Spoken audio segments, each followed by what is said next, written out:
Меня зовут Сергей Иванович, канал «Доктор Здоровья», и мы рады приветствовать вас на нашем канале. Сегодняшняя тема непростая, но жизненно важная. Гнойные раны, которые болят, тревожат и неделями не заживают. Такое случается и с мужчинами, и с женщинами после 40-60 лет. Маленькая царапина превращается в большую проблему. В старых врачебных тетрадях писали: рана– это разговор организма с человеком, и если его не услышать, начинаются осложнения. В этом видео я спокойно и по-человечески расскажу, как действовали опытные врачи прошлого, что они считали главным и почему иногда простые шаги работают лучше дорогих мазей. Сразу скажу, если тема вам близка, поставьте лайк и подпишитесь, чтобы не потерять важное. В середине будет момент, о котором редко говорят, и именно он часто решает исход заживления. Старые врачи прежде всего учили не спешить закрывать рану. Гной – это не враг, а сигнал. Если его запереть, боль усиливается, температура растет, а заживление останавливается. Поэтому первое правило – очищение. Самым безопасным и доступным считался теплый солевой раствор. 1 чайная ложка соли на литр кипяченой воды. Температура, как у тела. Рану промывали аккуратно, без давления, 1-2 раза в день. Никакой агрессии. После очищения – воздух и покой. И здесь важный момент. Если боль усиливается, есть запах или температура, обязательно к врачу. Народный опыт всегда шел рядом с врачебным наблюдением. Подпишитесь на канал. Дальше расскажу, что делали после очищения, чтобы гной уходил, а ткани начинали восстанавливаться. Когда рана очищена, старые врачи переходили ко второму этапу – вытягивание и защита. Часто использовали мед как природный антисептик, только натуральный, без добавок. Его наносили тонким слоем на стерильную марлю и прикладывали на 6-8 часов, 1 раз в день. Мед помогал тянуть лишнее и одновременно защищал ткань. Альтернатива – запеченный лук, растертый в кашицу, также через марлю. Это не чудо, а опыт поколений. Но всегда подчеркивалось, если есть сахарный диабет, стильное покраснение или ухудшение, самолечение прекращают.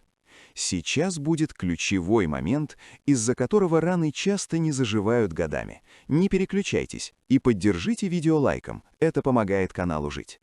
Мало кто говорит о третьем факторе – кровообращение и движение. Старые врачи замечали, где кровь стоит, там гной. Поэтому даже при ране назначали мягкие упражнения, если это возможно. Например, при ране на ноге 3-4 раза в день медленно сгибать и разгибать стопу по 10-15 раз лежа, без боли. Это улучшает приток крови и питание тканей. Плюс простое дыхательное упражнение. Медленный вдох носом на 4 счета, выдох ртом на 6. 5 минут утром и вечером. Организм лучше насыщается кислородом и заживление ускоряется. Эти мелочи решают многое. Если вы досмотрите до конца, я расскажу, чего старые врачи никогда не делали и этим спасали людей от осложнений. И вот запрет, о котором редко предупреждают. Никогда не греть гнойную рану. Ни компрессами, ни чтобы быстрее прошло. Тепло усиливает размножение бактерий. Вместо этого сухое тепло только вокруг, если разрешил врач, и только после очищения.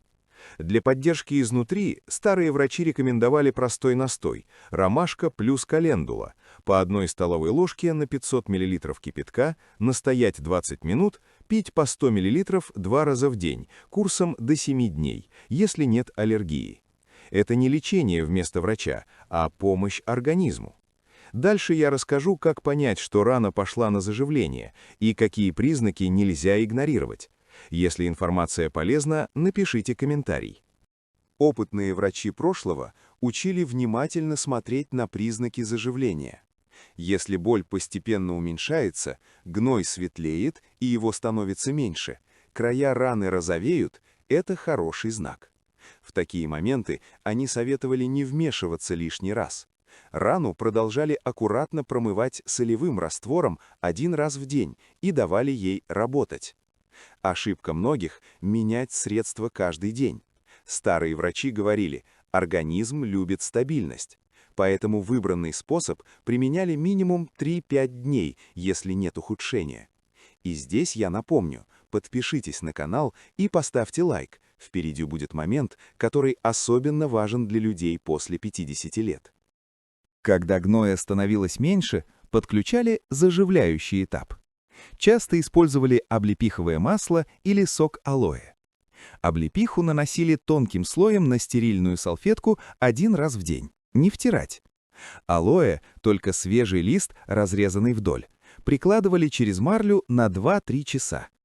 Эти средства помогали ткани восстанавливаться мягко, без пересушивания.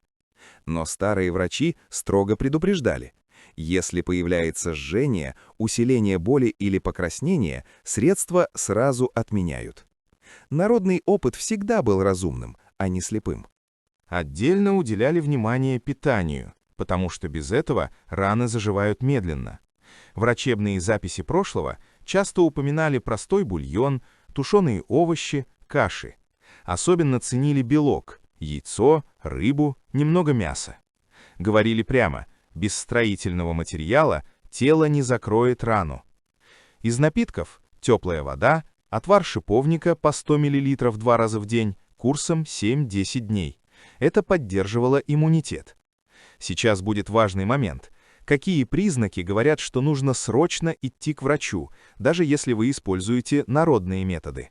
Старые врачи никогда не игнорировали тревожные сигналы. Усиливающаяся боль, повышение температуры, красные полосы от раны, резкий запах – это повод немедленно обратиться к врачу. Они считали, умный человек лечится вовремя, а не терпит. Народные средства – это поддержка, а не замена медицинской помощи. Именно поэтому раньше люди жили дольше. Они сочетали опыт поколений и здравый смысл. Если вы узнали себя или близких, напишите об этом в комментариях. Это важно для других зрителей. И еще один забытый совет старых врачей – спокойствие. Постоянный страх и напряжение замедляют заживление. Они рекомендовали простой прием.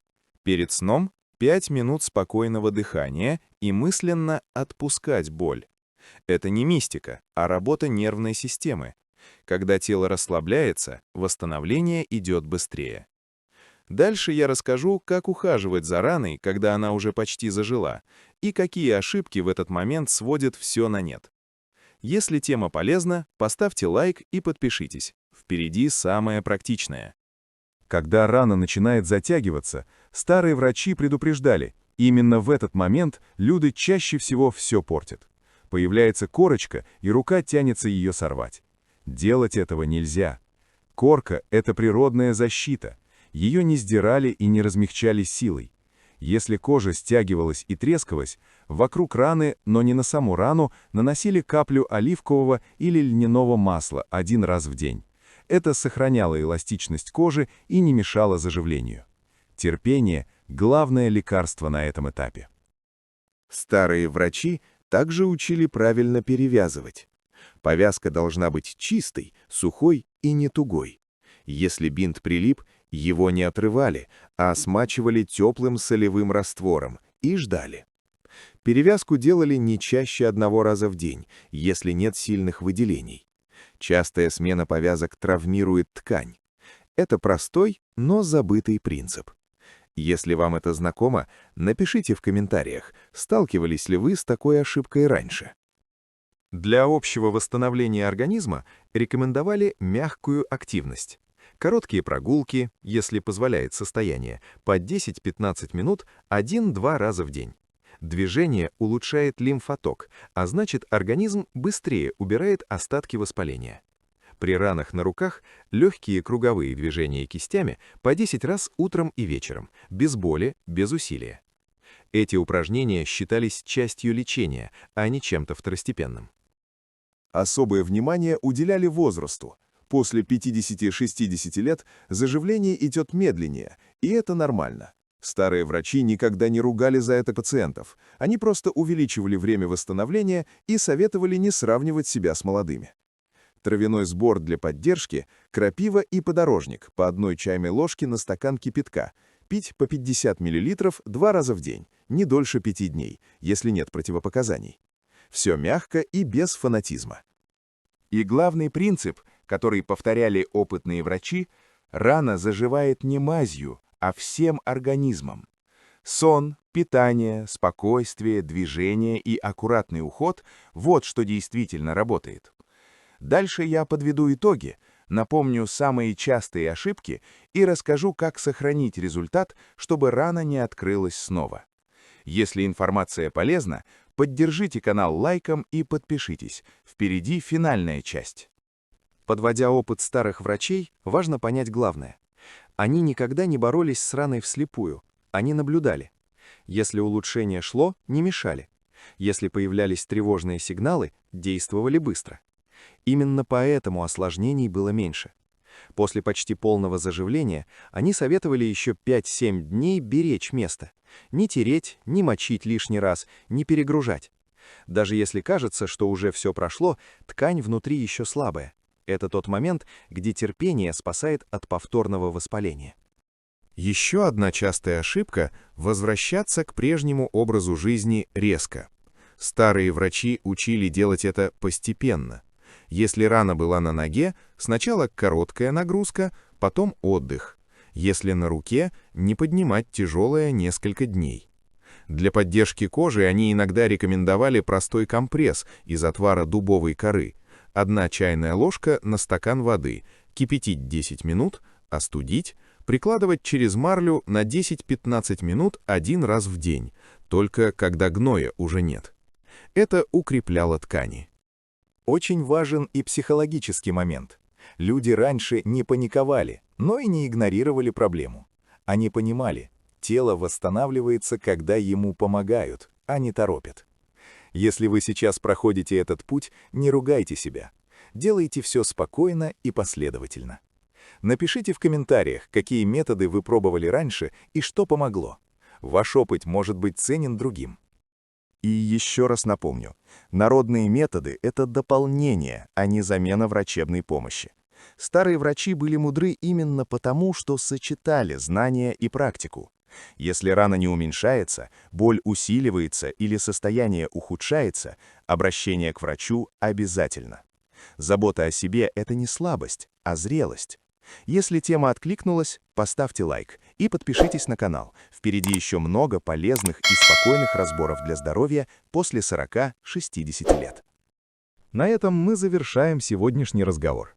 Спасибо, что досмотрели видео до конца. Я, Сергей Иванович, и канал «Доктор Здоровья» благодарим вас за доверие. Если считаете, что эта информация может помочь близким, поделитесь видео, поставьте лайк и обязательно подпишитесь, чтобы не пропустить новые выпуски. Берегите себя и свое здоровье. Оно у вас одно. До встречи в следующих видео.